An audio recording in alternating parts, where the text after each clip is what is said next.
অহংকার যার মধ্যে ঢুকছে এই লোক কোনোদিন হেদায়েত পাবে না। আল্লাহ রাসূল সাল্লাল্লাহু আলাইহি ওয়াসাল্লাম বলছেন, আল কিবির বাতারুল হক, অহংকার হলো হককে প্রত্যাখ্যান করা, মানে হক পাইলেও হক মানবে না। একজনে কয়, কেউ যদি আমারে দেখাই দিতে পারে যে হাদিসের মধ্যে জোরে আমিন বলা আছে, তাহলে আমি তারে 1 লক্ষ টাকা দিব। কি দিবে? 1 লক্ষ টাকা দিবে।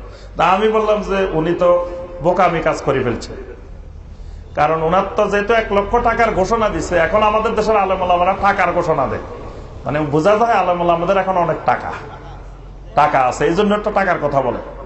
তো উনার যেহেতু অনেক টাকা আছে, তা 1 লক্ষ টাকা বলবে কেন? উনি বলবে যে 1 কোটি টাকা দিব।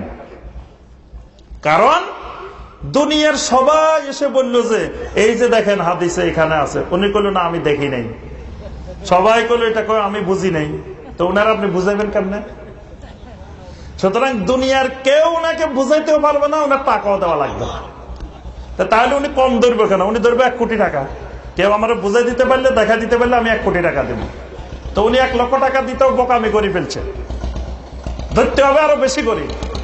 তাহলে এই কিবির, অহংকার, বাতারুল হক, মানে আরেকজনে এটা বলছে, এটার বিরোধিতা করতে হবে।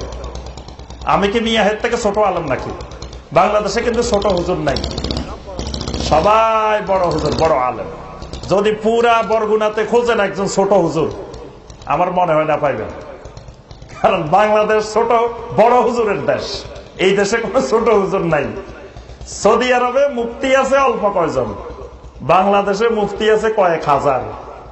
তাহলে দেখেন বাংলাদেশ বড় হুজুরের দেশ, বাংলাদেশ ছোট হুজুরের দেশ না। তো সুতরাং একজন যখন বলে আরেকজন কয়, আরে মিয়া আমি কি এর থেকে ছোট মুফতি নাকি? তো সুতরাং ওই তার এগেনস্টে আবার আরেকজন বলতে থাকে। এই যে যখন কিবির ঢুকে, অহংকার ঢুকে, হেদায়েত পায় না, হেদায়েত থেকে গোমরা হয়েছে। ইবলিস গোমরাহি হয়েছে কেন? অহংকার। ইবলিসের কাছে এলমও ছিল, সব ছিল, কিন্তু অহংকারের কারণে গোমরাহি হয়ে গেছে।